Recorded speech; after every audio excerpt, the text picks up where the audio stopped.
In the golden age of Hollywood, when stars were crafted like precious gems and performances could launch empires, one simple pocket item would transform Clark Gable from a struggling actor into the king of Hollywood himself. What you're about to discover is the untold story of how a single prop overlooked by history, dismissed by critics, yet treasured by the man who would become cinema's greatest leading man, unlocked a performance so authentic, so revolutionary, that it changed not just Gable's career, but the very essence of what it meant to be masculine on screen. Little did the world know, the secret to Gable's legendary charm wasn't written in any script. It was hidden in his pocket. The year was 1930, and Clark Gable stood at the crossroads of destiny and despair. Behind the glamorous facade of Metro-Goldwyn-Mayer's sprawling lot, the man who would one day be crowned the king of Hollywood clutched something precious in his trembling hands, his father's worn leather tobacco pouch. The leather was cracked with age, stained with decades of use, and filled with the ghost of a working man's dreams. William Gable had been an oil driller, a man whose calloused hands had never known the softness of velvet theater curtains or the warmth of studio lights. When he passed away just months before Clark's breakthrough audition, he left behind more than grief.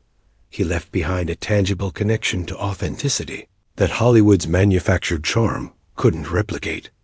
The tobacco pouch, with its faded brass clasp and the lingering scent of pipe tobacco mixed with crude oil, became Clark's most guarded secret dot in the ruthless world of 1930s Hollywood, where actors were molded like clay into studio executives' visions of perfection.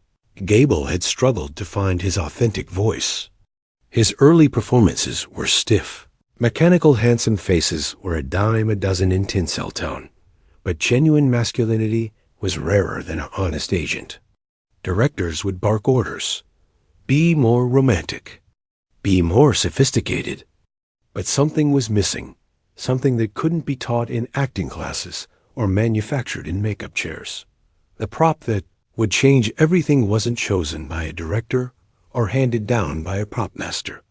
It was chosen by a son's love and a performer's desperation.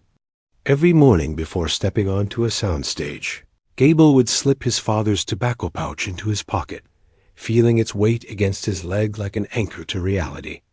Little did anyone know that this simple ritual would unlock something profound, not just in Gable's performances, but in the very definition of American masculinity on screen. The pouch represented everything Gable feared he was losing in Hollywood's glamorous machine: authenticity, working-class roots, and the quiet strength of a man who earned his place in the world through sweat rather than charm. When his fingers found that familiar leather during tense moments between takes, something magical happened. The manufactured movie star dissolved, and in his place stood a man flawed, real, and utterly magnetic dot. The casting call for The Painted Desert should have been just another disappointment in Clark Gable's catalog of rejections. By 1930, he had endured enough no's to fill a studio vault, each one chipping away at his confidence like hammer blows against marble. But on this gray October morning, as he sat in the waiting room alongside dozens of other hopefuls, something was different. His fingers traced the outline of his father's tobacco pouch, hidden deep in his coat pocket, and for the first time in months, he felt grounded. Director Howard Higgins was notorious for his quick dismissals and brutal honesty. Actors who entered his office emerged either triumphant or crushed. There was no middle ground. When Gable's name was finally called, the other actors watched him rise with a mixture of sympathy and relief. Here was another handsome face about to be fed to Hollywood's meat grinder. But the moment Gable stood before Higgins, something extraordinary occurred. Instead of launching into the prepared monologue that had failed him countless times before, he paused. His hand found the tobacco pouch, and suddenly, he wasn't Clark Gable, the desperate actor, anymore. He was William Gable's son, carrying forward a legacy of honest work and quiet dignity. "Tell me about yourself," Higgins demanded, barely looking up from his paperwork. most actors would have recited their fabricated Hollywood biographies, their invented aristocratic backgrounds, and European training. Instead, Gable spoke about oil fields and his father's calloused hands. He talked about learning to fix engines and the weight of honest work. With each word, his voice grew stronger, more authentic, more impossibly magnetic. Higgins looked up for the first time, his pen forgotten.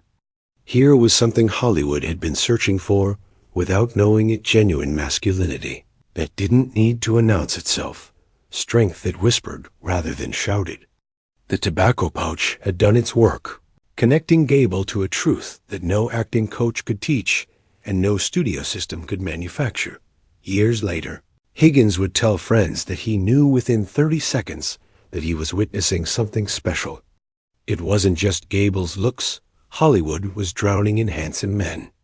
It was something deeper, something that seemed to emanate from his very core. What Higgins couldn't have known was that this authenticity had a source, a touchstone that Gable carried with him everywhere, a father's love transformed into a performer's secret weapon.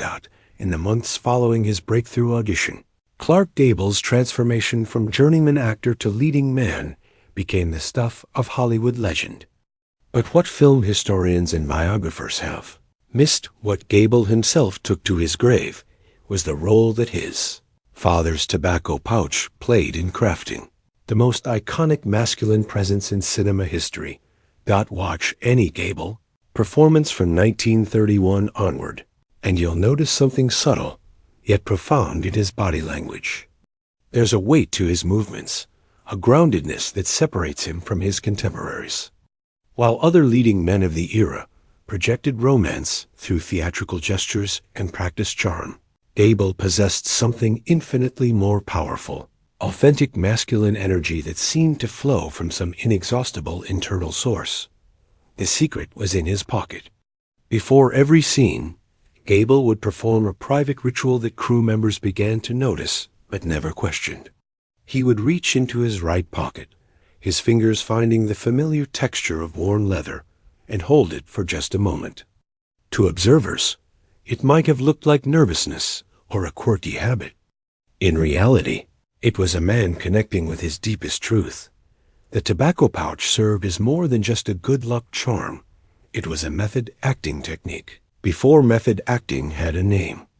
When Gable's fingers touched that cracked leather, he wasn't drawing on memories of his father's death or grief over his loss. Instead, he was channeling the essence of authentic masculinity that his father had embodied: strength without cruelty, confidence without arrogance, power tempered by genuine kindness. This connection manifested in ways that revolutionized how masculinity was portrayed on screen. Gable's characters didn't need to prove their strength through violence or assert their dominance through aggression. Instead, they possessed a quiet confidence that was infinitely more compelling. When he spoke to leading ladies, there was a respectful intimacy in his approach. When he faced adversaries, his strength was measured and purposeful. The Hollywood press began to take notice. Photoplay magazine wrote of Gable's mysterious magnetism, while Variety praised his authentic masculine appeal. None of them knew that this magnetism had a tangible source: a piece of warm leather that connected a movie star to the working class, values that had shaped him before Hollywood's glamour machine took hold. When David O. Selznick announced that Clark Gable would play Rhett Butler in the most anticipated film of the decade, the entire industry held its breath. Gone with the Wind would either cement Gable's status as Hollywood royalty or expose him as just another handsome face unable to carry the weight of literary immortality. What no one knew, not Selznick, not director Victor Fleming, not even Vivian Liu, was that Gable's secret weapon would once again transform not just his performance, but the very essence of American cinema's greatest romantic hero. The pressure was suffocating. Margaret Mitchell's novel had captured the imagination of millions, and Rhett Butler wasn't just a character, he was a cultural phenomenon waiting to be brought to life. Fans had their own visions of who Rhett should be: And Gable knew that any false note, any moment of inauthenticity, would destroy not just the film but potentially his entire career. On the first day of filming, as Gable prepared for Rhett's iconic introduction scene at the 12 Oaks barbecue, something remarkable occurred. Standing in his perfectly tailored costume, surrounded by the most expensive sets money could build, he felt utterly disconnected from the character. Rhett Butler was supposed to be a scoundrel, a charming rogue who could sweep Scarlett O'Hara off her feet with nothing more than a raised eyebrow and a sardonic smile. But as cameras prepared to roll, Gable's hand found his father's tobacco pouch, hidden carefully within the folds of Rhett's elegant jacket. The moment his fingers touched that familiar leather, something electric happened. The manufactured charm of Hollywood's idea of Rhett Butler evaporated, replaced by something infinitely more dangerous and compelling. Authentic masculine confidence that didn't need to announce itself. Watch that introduction scene today, and you'll witness movie magic being born. When Gable's Rhett Butler L.